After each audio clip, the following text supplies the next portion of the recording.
Pues buenos días a todos, mi nombre es Ana Barrilero y soy licenciada en Historia del Arte y en Composición Musical y bueno, en la actualidad ejerzo como profesora de lenguaje musical en el Conservatorio Profesional de Música Joaquín Turina aquí en la ciudad de Madrid.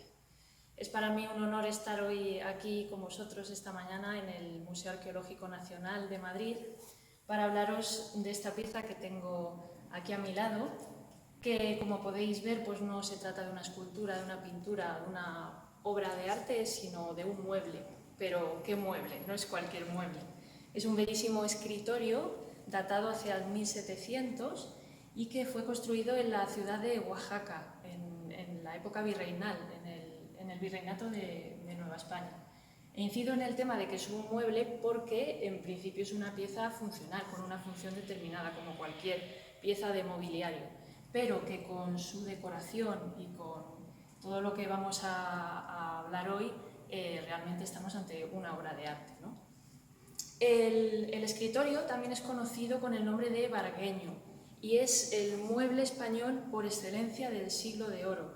Estoy segura de que si habéis visitado cualquier museo de cualquier ciudad española, por ejemplo en Toledo, Zaragoza, en Granada, hay infinidad de modelos de vargueños y escritorios de muchos tipos, con tapas, sin tapas, con asas, con distintas decoraciones, con más cajones, con menos cajones. Es un mueble que se desarrolló mucho durante esta época. Y lo curioso es que a pesar de su nombre, escritorio, no servía para escribir. No es como lo que actualmente nosotros llamamos un mueble escritorio, que es un mueble para la escritura. Se ha confundido algunas veces el término porque normalmente lleva esta tapa abatible y se pensaba que se bajaba y luego se escribía, pero no. En aquella época ya existían las mesas y normalmente se escribía en mesa. La función de estos muebles era guardar objetos, normalmente objetos de valor, dinero, monedas, documentos, joyas, y bueno, y eso le daba pues un toque especial, ¿no? Porque es un mueble, digamos, que guarda secretos, ¿no? Y eso llevó a los artistas y a los ebanistas de la época a derrochar toda su imaginación a la hora de crear distintos cajones, gavetas, incluso compartimentos ocultos para guardar estas distintos objetos. Y bueno, este es un gran ejemplo de ello porque además podemos ver que aparte de todos los cajones se utilizaban muchísimo distintas decoraciones y vemos que este está decorado por todas partes, la zona de arriba, el frontal, los laterales, incluso si pudiéramos abrir la tapa veríamos que cada uno de los cajones y gavetas tiene también imágenes, ¿no? Las ilustraciones están inspiradas en los libros impresos y las estampas que se llevaban al Nuevo Mundo, ¿no? Desde Europa, con el fin de que los indígenas pudieran ver cuáles eran las tradiciones europeas, ¿no? Entonces las escenas son de todo tipo, escenas campestres, escenas alegóricas y mitológicas. Pero bueno, como estamos en el ciclo de la música aquí en el museo, vamos a hablar de dos de las escenas que aparecen en este escritorio por su relación con la música. La primera es esta que vemos aquí, en el frontal, donde vemos a Orfeo en el centro. Orfeo es un personaje mitológico que seguro que os sonará, que con su canto y con su lira era capaz de amansar a todo ser vivo, a las fieras, a los animales y, como podemos ver en el escritorio, también a las plantas, todo ser vivo, a los seres humanos. Con su música era capaz de tranquilizar a todo el que le estuviera escuchando en ese momento. Y de hecho, una de las hazañas de Orfeo es que fue incluso capaz de amansar a las sirenas. No sé si recordáis en la historia de la Odisea, ese momento en el que Ulises se ata a su nave mientras el resto de la tripulación se tapan los oídos porque quiere escuchar el canto de las sirenas. Es muy curioso como en la antigüedad, fijaos la importancia que se le daba a la música, porque no solo era capaz de amansar a las fieras, sino de llevar a la perdición a los hombres. El canto de las sirenas podía llevar incluso hasta la muerte, ¿no? Entonces, fijaos el poder que se le otorgaba a la música, ¿no? en la antigüedad. Y bueno, en segundo lugar tenemos otra escena que no podéis ver porque está justo en este lateral, pero os animo a visitar la página web del museo para poder observarla mejor, donde aparece el dios Apolo rodeado de su séquito de musas, las 9 musas. El dios Apolo es el dios de las bellas artes, pero se le relaciona muchísimo con la música. En la antigüedad la música probablemente era una de las artes más importantes. Fijaos qué pena cómo ha cambiado en los tiempos, ¿no? La música se consideraba que englobaba todas las artes, ¿no? Y por eso, aunque Apolo y las propias musas, cada musa representa una de las artes, aunque Apolo era el dios de las bellas artes, se le relaciona mucho con la música. También se le representa muchas veces con la lira, también era un gran intérprete de la lira, y también con su canto conseguía amansar a todo el que le escuchara y demás. Y bueno, qué decir de las musas, cuando la propia palabra musa es la que llevó a la palabra música. Música viene del griego musike, que quiere decir el arte de las musas, con lo cual más relación con la música imposible. Me interesa, porque viene al caso de lo que vamos a hablar, uno de los mitos de Apolo relacionado con la música eran los duelos musicales. Apolo era intérprete, como ya he dicho, de la lira y cantante, y participó en varios duelos musicales, como lo que podríamos hablar ahora de concursos, ¿no?, de interpretación. Y uno de los más célebres es el que tuvo con el sátiro Marsias. Marsias era un personaje mitológico, un sátiro, que tocaba un instrumento denominado aulos. El aulos os sonará probablemente de haberlo visto en alguna vasija griega o algún relieve de la antigua Grecia. Uno de los más conocidos es el trono ludovisi. Es un instrumento de doble lengüeta, sería predecesor del oboe, y que tiene 2 tubos, ¿no? Y seguramente habréis visto en algún momento alguna imagen de una mujer, un hombre tocando el aulos. Este era el instrumento de Marsias y además era muy buen intérprete de ese instrumento. Apolo le retó a un concurso y bueno, estuvo a punto de perder. Apolo, a pesar de ser un dios, estuvo a punto de perder porque Marsias era un gran intérprete de este instrumento.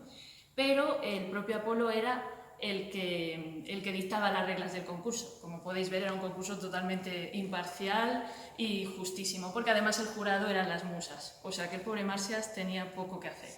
Bueno, se le ocurrió decir esta regla, que ganaría aquel que fuera capaz de cantar y tocar a la vez.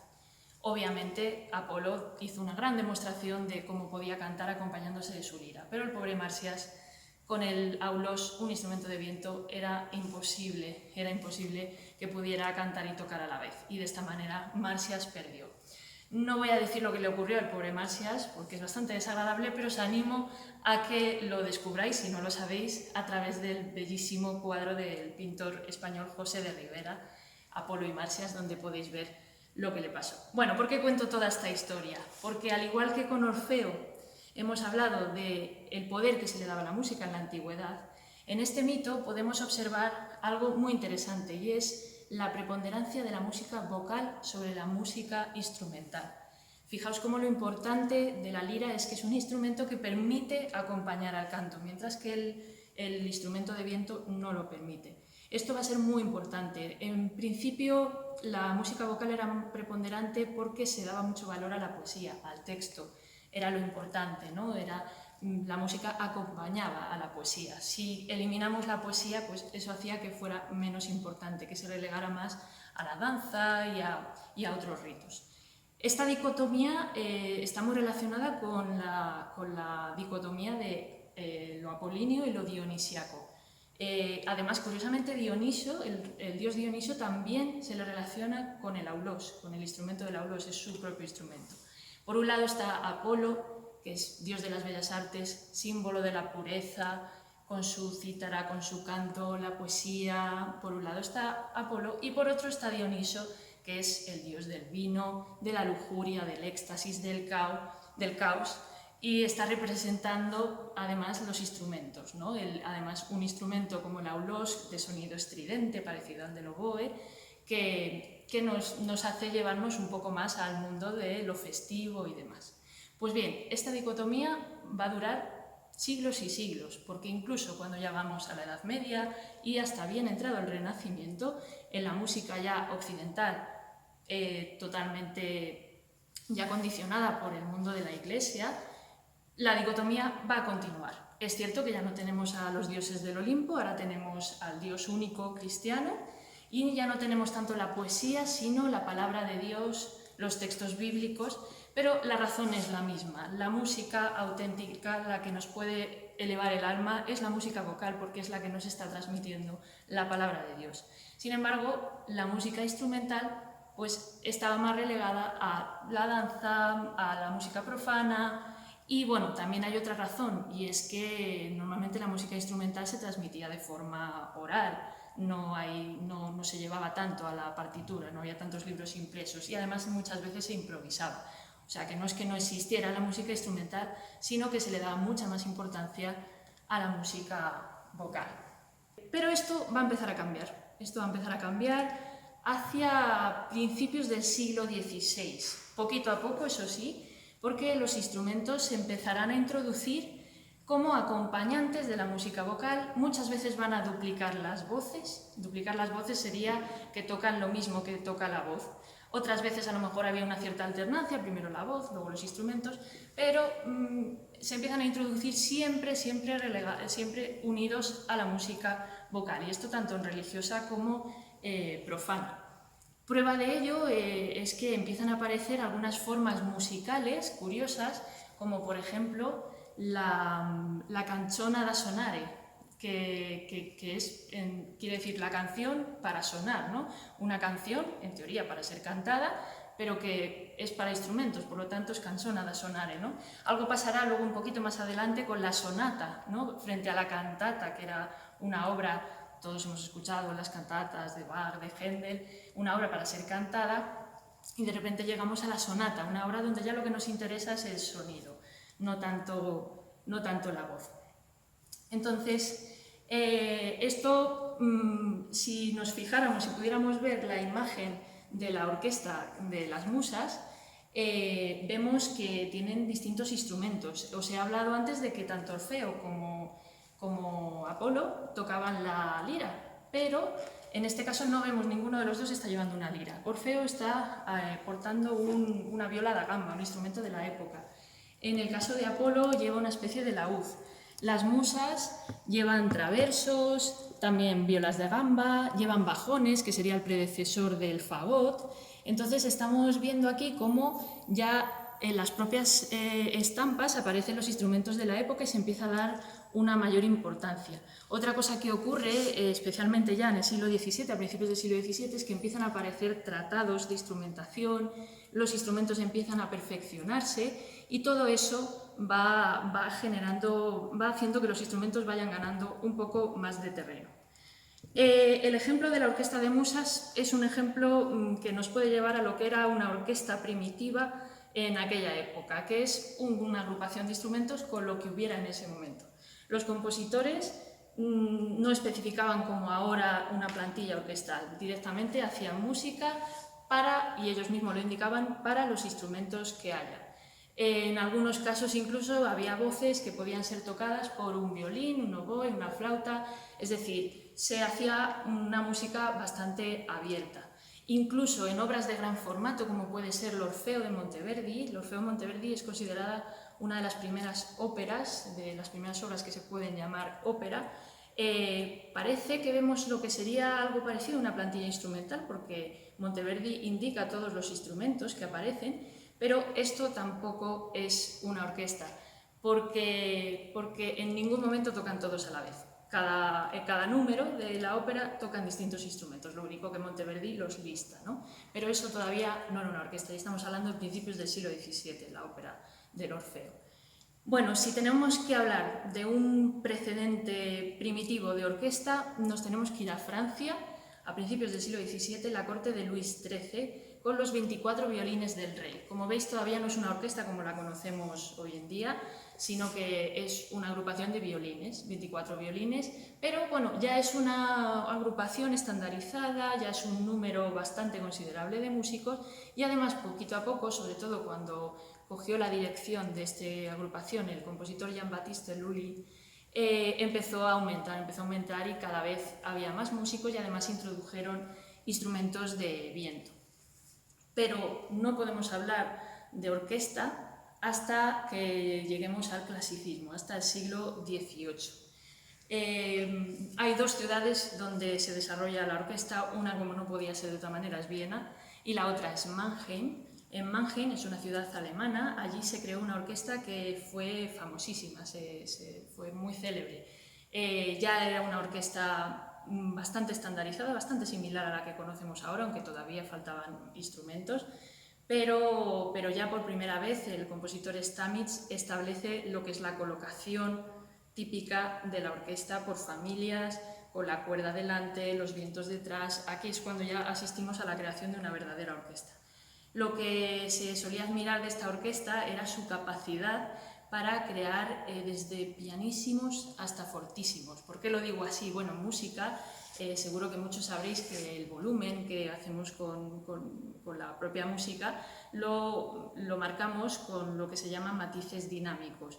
Los matices dinámicos van desde lo más suave, que sería el pianísimo, lo decimos con palabras italianas, al fortísimo. Y luego también se pueden hacer cosas como, por ejemplo, ir progresivamente desde el piano hasta el forte, ¿no? Ir poco a poco creciendo.